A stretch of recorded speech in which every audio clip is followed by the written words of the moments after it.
Hello and good evening ladies and gentleman, welcome to the big story. গত কয়েকদিন ধরে মোদি এবং পুতিনের বৈঠকে একটা খুব গুরুত্বপূর্ণ বিষয়ে আমরা খুব একটা নজর দিতে পারিনি। আজ দেব, কারণ এখনও এই ক্রাইসিস চলছে। ডিসেম্বর মাস মানেই ভারতে উৎসবের মরশুম, ভ্রমণের ভিড়। কিন্তু এবার এই মরশুম শুরু হলো ভয়ঙ্কর এক বিপর্যয় দিয়ে। গত কয়েকদিনে দেশের আকাশপথে যা ঘটেছে তাকে সামান্য গোলমাল বলা চলে না। একটা পুরো সিস্টেম ভেঙে পড়েছে। ভারতের সবচেয়ে বড় বিমান সংস্থা ইন্ডিগো হঠাৎ করেই যেন মাথা তুলে আর দাঁড়াতে পারছে না। একের পর এক বিমান বাতিল, ঘন্টার পর ঘন্টা ওয়েট কিংবা বিলম্ব। যাত্রীরা বিমানবন্দরে আটকে, খাবার বা জল নেই। কোথাও কোথাও বিক্ষোভ হচ্ছে।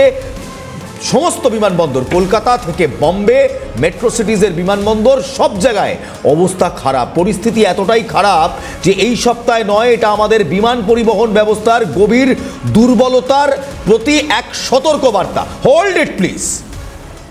বিশ্বাস করুন, পরিস্থিতি কতটা ভয়াবহ ছিল তা সংখ্যায় না বললে বোঝা যাবে না। মাত্র একদিনে 1000-এরও বেশি ফ্লাইট বাতিল হয়েছে। দিল্লি বিমানবন্দর থেকে ইন্ডিগোর সব ডিপার্চার পর্যন্ত বাতিল করে দিতে হয়েছিল সমস্ত ফ্লাইট। ইন্ডিগো, যারা প্রতিদিন 2300-রও বেশি পরিষেবা দেয়, বিমান পরিষেবা দেয়, তাদের অন টাইম পারফরমেন্স কিংবা ওটিপি এক সময় 8.5% কিংবা 8.5% নেমে এসেছিল। মানে 10টার মধ্যে একটা ফ্লাইটও সময় মতো ছাড়েনি। এই বিশৃঙ্খলার ফলে সবচেয়ে বড় কোপ পড়েছে সাধারণ যাত্রীর পকেটে। যখন বাজারের 65% দখল করে রাখা ইন্ডিগো মুখ থুবড়ে পড়ল, তখন অন্য বিমান সংস্থাগুলোর টিকিটের দাম রীতিমতো আকাশ ছোঁল। দিল্লি থেকে মুম্বাইয়ের মতো ব্যস্ত রুটের একমুখী টিকিটের দাম 80,000 টাকা পর্যন্ত উঠেছে। অথচ স্বাভাবিক দাম 5 থেকে 6,000 টাকা। ভাবুন একবার, এই আকাশ ছোঁয়া দাম, এই অনিশ্চয়তা, এর জন্য কে দায়? বিমান সংস্থা ইন্ডিগো অবশ্য এই সমস্যার জন্য একগুচ্ছ কারণ দেখিয়েছে। আবহাওয়া, প্রযুক্তির গোলমাল, শীতকালীন সূচির পরিবর্তন। কিন্তু মূল কারণ একটাই, পাইলটের ডিউটি শিডিউল। পাইলটের ডিউটি শিডিউল নিয়ে ডিজিসি এর যে তথ্য দেওয়া হয়েছে, যে নির্দেশ দেওয়া হয়েছে, সেই নির্দেশই কিন্তু সমস্যা করে দিয়েছে। আমরা সেই সমস্ত কিছু দেখব, কিন্তু তার আগে যাত্রী যারা আটকে পড়েছিলেন তাদের হাহাকারটা শুনুন। যখন 5-6 হাজার টিকিট 80,000 টাকায় বিকোয়, তখন হাহাকার তো বেরোবে দাদা। শুনুন। কাল রাত্রিরে আমাদের ফ্লাইট ছিল, ভোর রাত্রি, যা আমাদের বাড়িতে মেসেজ গেল যে আপনার ফ্লাইট ক্যান্সেল। এই অবস্থায় আমরা তাড়াহুড়ো করে চলে এলাম 6টার সময়, সন্ধ্যে 6টার সময় এখানে, যে কী ব্যাপারটা জানবার জন্য। তাই এসে দেখলাম না, সত্যি ফ্লাইট ক্যান্সেল। তখন আমরা টিকিটটা আজকে সকাল 11:30 নাগাদ আমরা ফ্লাইটটা পেয়েছি। হ্যারাসমেন্ট একটু হয়েছে, একদম হয়নি বলবো না। सर ऐसा है कि हम मुंबई से दुर्गापुर की फ़्लाइट ली थी हमने, वो फ़्लाइट कैंसिल हो गई। इन्होंने हमको मुंबई से पोर्ट ब्लेयर लिंक करके कलकत्ता की फ़्लाइट दी, लेकिन मेरा कल की बात है ये, और मेरे को मेरा लगेज आज तक नहीं मिला है। जबकि आज मेरी बिटिया की शादी है और ब्राइडल का सामान उस सब लगेज में है, और यहाँ पे कोई अपडेट नहीं है कि मेरा लगेज कहाँ पे है, मुंबई छूट गया या पोर्ट ब्लेयर है, यहाँ पे नो अपडेट। कैंसिल हो गई। बड़ौदा में ही रहता हूँ, यहाँ आया था काम से। 3 दिन से मेरा यहाँ 3 ফ্লাইট ক্যান্সেল হয়েছে। ভিয়েতনাম থেকে আসছিলাম, আমার এখান থেকে কানেক্টিং ফ্লাইট ছিল। পাচ্ছি যে দেখাচ্ছে সাইটে যে ক্যান্সেল করে দিই, যে রিফান্ড করবে সেটারও কোনো স্ট্যাটাস নেই। ফ্লাইট বলছে দিতে পারে, কিন্তু ওটারও কোনো সিওরিটি নেই, ওটাও ক্যান্সেল হয়ে যাবে। ওই মেসেজ এসেছে ক্যান্সেল হয়ে কিছুক্ষণ আগে, ঘন্টা দেড়েক আগে বোধহয় এই অ্যারাউন্ড 10, মানে বোর্ডিং এর হ্যাঁ বোর্ডিং এর এখন বলছে ক্যান্সেল। এখন বলছে আপনাদের এটা ক্যান্সেল এবং এটা রিফান্ডের জন্য করছে, কিন্তু but there is no other alternative, কোনো অল্টারনেটিভ কিছু প্ল্যান তারা অ্যাভেল করছে না। ये घोर अनैतिकता है, घोर अव्यावसायिकता है। ये इनको बिल्कुल ऐसा नहीं करना चाहिए और उड्डयन मंत्रालय को इस पर ध्यान देना चाहिए। अब कोलकाता क्यों आए? कोलकाता फ्लाइट पकड़ने के लिए आया था। मैंने यहाँ पर वीसा कंफर्मेशन के लिए अमेरिकन जनरल कंसुलेट में मैं वीसा के लिए आया था। मेरा वीसा यहाँ पर हुआ 2 तारीख को, मेरा वीसा वहाँ पहुँच चुका है। থেকে আসছে তো ও আজকে রাত্রিবেলা 12:40 নামবে, এবার কালকে 5:25 ফ্লাইট আছে ইন্ডিগো। তো কোনো রকম ট্রেস করতে পারছি না, কেউ কিছু বলতে পারছে না কতখানি কি সাকসেস হবে না হবে। তাহলে আদার টিকিট তারা কিছুই বলছে না, তা সেখানে ফোন করছি, বলছি ইউ হ্যাভ টু ওয়েট। দিনে কি ঠিক হবে না হবে, তাহলে 22 ঘন্টা জার্নি করে এসে কতক্ষণ বসে থাকবে সেইটা জানবার জন্য আসলাম। কিন্তু এখানেও তো সেরকম কোনো ইনফরমেশান হওয়ার কোনো মানে সুবিধে নেই। দিল্লি থেকে মুম্বাইয়ের মতো ব্যস্ত রুটের একমুখী টিকিট যেখানে মাত্র 5 থেকে 6 হাজার টাকা হয়, খুব বেশি হলে 7-8 হাজার টাকা, সেই একমুখী টিকিটের দাম 80,000 টাকা পর্যন্ত উঠেছিল। স্বাভাবিক দাম 5 থেকে 6 হাজার টাকা। ভাবুন একবার, এই আকাশ ছোঁয়া দাম, এই অনিশ্চয়তা, এর জন্য কে দায়ী? বিমান সংস্থা ইন্ডিগো অবশ্য এই সমস্যার জন্য একগুচ্ছ কারণ দেখিয়েছে। তারা আবহাওয়া থেকে শুরু করে প্রযুক্তির গোলমাল, শীতকালীন সূচির পরিবর্তন সব বলেছে, কিন্তু মূল কারণ একটাই, নতুন পাইলট ডিউটির যে নিয়ম, সেই নিয়ম। নতুন পাইলট ডিউটির নিয়ম বা FDTL, flight duty time limitation, এই নতুন নিয়মে পাইলটদের সপ্তাহে বিশ্রামের সময় 36 ঘন্টা থেকে বাড়িয়ে 48 ঘন্টা করা হয়েছে। রাতে বিমান নামানোর সংখ্যা 6 থেকে কমিয়ে মাত্র 2টিতে নামিয়ে আনা হয়েছে। আর এই নিয়মগুলো আনা হয়েছে পাইলটদের ক্লান্তি কমাতে এবং উড়ানের সুরক্ষা আরও বাড়াতে, নিরাপত্তা বাড়াতে। কিন্তু প্রশ্ন হলো, এই নিয়ম তো সবার জন্য, তাহলে শুধু ইন্ডিগোর একারই এমন হাল কেন হলো? পরিস্থিতি হাতের বাইরে চলে যেতে দেখে অবশেষে আসরে নামতে বাধ্য হয়েছে কেন্দ্রীয় সরকার এবং বিমান চলাচল নিয়ন্ত্রক সংস্থা DGCA। যাত্রীদের দুর্ভোগ এতটাই চরমে পৌঁছেছিল যে DGCA তাদের নতুন FDTL নিয়মের কিছু অংশ সাময়িকভাবে শিথিল করে দিতে বাধ্য হয়েছে। জনস্বার্থে জরুরি বিমান পরিষেবা অব্যাহত রাখতে ফেব্রুয়ারির 10, 2026 পর্যন্ত এই ছাড় দেওয়া হয়েছে। কিন্তু এর ফলে কি সত্যি সুরক্ষা নিশ্চিত করা যাচ্ছে, নাকি শুধুমাত্র বিমান সংস্থার চাপের কাছে মাথা নত করা হলো? DGCA একটি উচ্চ পর্যায়ের তদন্তরও নির্দেশ দিয়েছে। ইন্ডিগো যাত্রীদের কাছে ক্ষমা চেয়েছে এবং ক্ষতিপূরণ বা টিকিট বাতিলের ক্ষেত্রে সম্পূর্ণ টাকা ফেরত দেওয়ার প্রতিশ্রুতি দিয়েছে। তারা জানিয়েছে 12 থেকে 15 ডিসেম্বরের মধ্যে পরিস্থিতি স্বাভাবিক হওয়ার কোনো আশা তারা এখনো পর্যন্ত দেখতে পাচ্ছে না, তবে চেষ্টা করছে। কিন্তু পূর্ণ স্বাভাবিকতা ফিরতে আগামী বছর 10ই ফেব্রুয়ারি পর্যন্ত সময় লাগতে পারে। DGCA তাদের কাছে নতুন করে কর্মী নিয়োগ এবং বিমান অন্তর্ভুক্তির বিস্তারিত রোডম্যাপ চেয়েছে।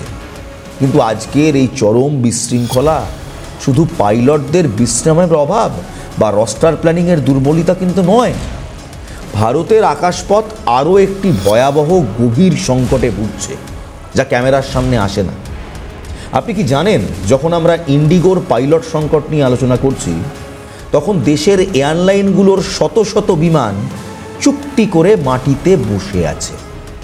2025 সালের মার্চ মাস পর্যন্ত ভারতের প্রধান বিমান সংস্থাগুলি মিলিয়ে মোট 133টি বিমান মাটিতে দাঁড়িয়েছিল, যা দেশের মোট বিমান বহরের প্রায় 16%। ইন্ডিগো এরও 60 থেকে 70টি বিমান গ্রাউন্ডে ছিল। কেন? কারণ ইঞ্জিন মেরামত হচ্ছে না। বেশিরভাগ ক্ষেত্রে সমস্যা হলো প্র্যাট হুইটনি ইঞ্জিনে, যা কন্টামিনেশনের কারণে নির্ধারিত সময়ের অনেক আগেই, মানে মাত্র 1000 থেকে 2000 ফ্লাইট আওয়ার্সের পরেই খারাপ হয়ে যাচ্ছে। অথচ এগুলো সাধারণত 6 থেকে 8000 ঘন্টা চলার কথা। বিশ্বব্যাপী ইঞ্জিন রক্ষণাবেক্ষণের ক্ষেত্রে যে জট তৈরি হয়েছে, তাতে মেরামতের সময় লাগছে প্রায় 4 মাস পর্যন্ত। ইন্ডিগো না হয় ইঞ্জিন প্রস্তুতকারক সংস্থাগুলির সঙ্গে আর্থিক ক্ষতিপূরণের চুক্তি করে সামলে নিচ্ছে, কিন্তু এই P&W ইঞ্জিনের সমস্যাতেই একটি বিমান সংস্থার মৃত্যু হয়েছে, যার নাম গো ফার্স্ট। তাদের প্রায় অর্ধেক বহর গ্রাউন্ডেড। ইন্ডিগো যেখানে দ্রুত CFM লিপ ইঞ্জিনের দিকে ঝুঁকেছিল, গো ফার্স্ট ক্ষতিপূরণের আশায় P&Wর সঙ্গেই থেকে যায়। তাদের কন্ট্যাক্ট ইঞ্জিন ব্যর্থতার জন্য আর্থিক সুরক্ষার জাল ছিল না, ফল সংস্থাটি অবশেষে দেউলিয়া হয়ে যায়। গো ফার্স্টের এই পরিণতি ইন্ডিগো বা দেশের অন্যান্য বিমান সংস্থাগুলির জন্য ভয়ঙ্কর সতর্কবার্তা। কিন্তু ইঞ্জিন মেরামতে এত দেরি কেন হচ্ছে? এর কারণ শুধু ইঞ্জিন প্রস্তুতকারকদের দুর্বলতা নয়, এর পেছনে আছে বিশ্বব্যাপী সাপ্লাই চেনের পতন, ইউক্রেন রাশিয়া যুদ্ধ, ইসরায়েল প্যালেস্তাইন সংঘাতের ফলে নিকেল এবং টাইটেনিয়ামের মতো গুরুত্বপূর্ণ ধাতু যা ইঞ্জিন তৈরির জন্য অত্যাবশ্যক সেগুলির সরবরাহ ব্যাহত হয়েছে। উদাহরণস্বরূপ পিডব্লিউ ইঞ্জিনের কম্বাসন চেম্বার যেটা ইউক্রেন থেকে আসে, নির্দিষ্ট নিকেলের সরবরাহ বন্ধ হয়ে যাওয়ায় ইঞ্জিন সরবরাহ তারা করতেই পারেনি। কিন্তু যুদ্ধ বা সাপ্লাই চেনকে কি আমরা সবসময় দোষ দিতে পারি? বিশেষজ্ঞরা বলছেন এই সংকটের আসল কারণ আরও গভীরে। ভারতের বিমান ব্যবস্থার এক লজ্জাজনক দুর্বলতা হলো আমাদের নিজেদের মেরামতের কিংবা maintenance and repair and overall বা এমআরও এই পরিকাঠামোই নেই। ভারতের বিমানগুলির এমআরও কাজের মাত্র 15% দেশীয়ভাবে হয়, বাকি 85% কাজের জন্য আমাদের সিঙ্গাপুর বা পোল্যান্ডের মতো বিদেশি দেশগুলির ওপর নির্ভর করতে হয়। এর ফলে সামান্য লজিস্টিক বিলম্ব আমাদের দেশকে প্রবলভাবে আঘাত করে। অবশ্য একটা আশার আলো দেখা যাচ্ছে। ফরাসি ইঞ্জিন প্রস্তুতকারক সাফরান হায়দ্রাবাদের এসইজেডে একটি বড় এমআরও সুবিধা তৈরি করেছে। এবছরের শেষ দিকে এটি চালু হওয়ার কথা। এটি মরক্কোর সাফরান ফ্যাসিলিটির থেকেও বড় হাব হবে বলে অনুমান করা হচ্ছে। বৈদেশিক মুদ্রা বাঁচাতে সাহায্য করবে এবং কিছু কাজ দেশে ফিরিয়ে আনবে। তবে বিশেষজ্ঞরা সতর্ক করছেন, একটি এমআরও শপ দিয়ে রাতারাতি এই বিশাল ঘাটতি পূরণ করা সম্ভব নয়। আমাদের আরও অনেক বেশি পরিকাঠামো দরকার। আমরা ইন্ডিগোর অব্যবস্থা দেখলাম, আমরা ইঞ্জিনের সংকট দেখলাম, কিন্তু এই দুই সংকটের কেন এত বড় বিপর্যয় তৈরি করলো?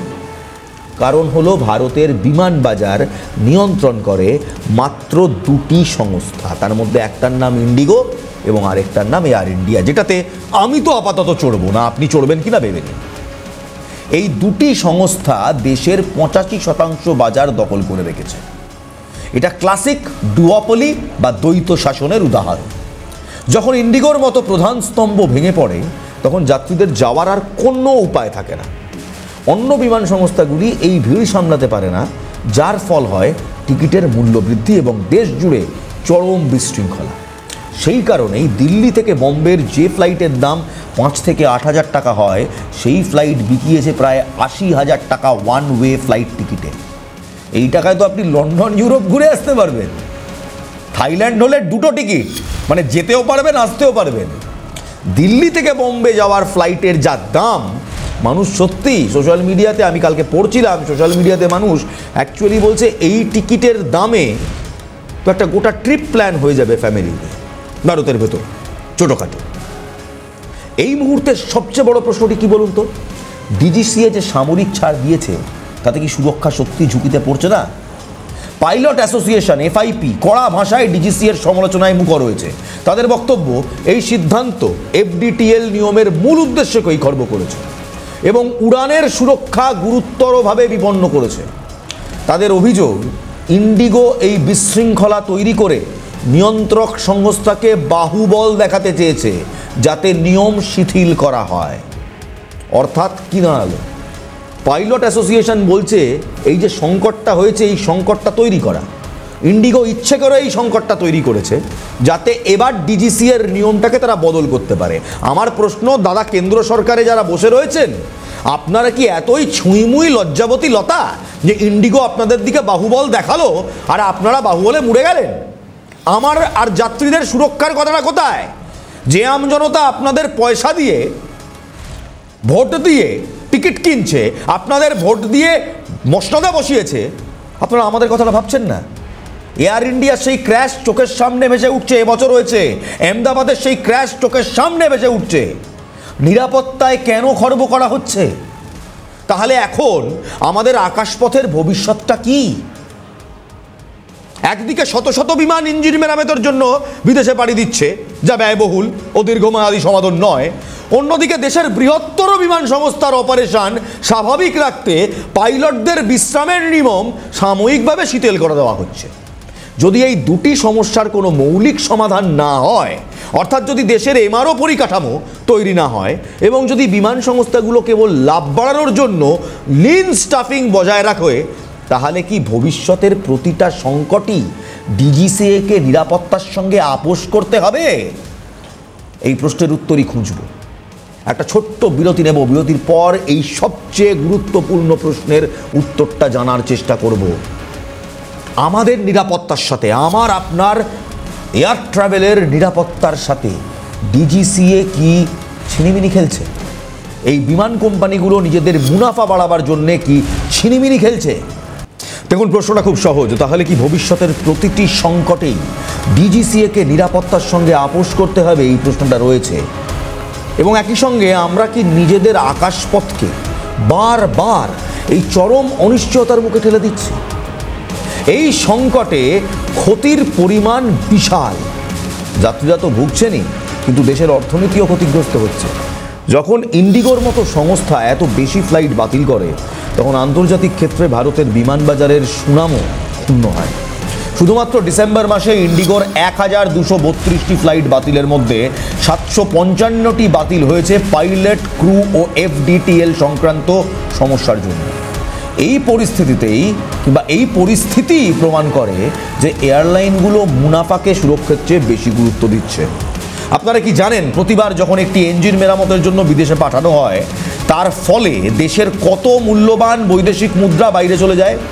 যেহেতু আমরা এমআরও কাজের 85% আউটসোর্স করি, তাই এই ইঞ্জিন সংকট কেবল একটা টেকনিক্যাল সমস্যা নয়, এটা ভারতের অর্থনীতির ওপর চাপ সৃষ্টি করা এক সুপ্ত রক্ষক খরচ।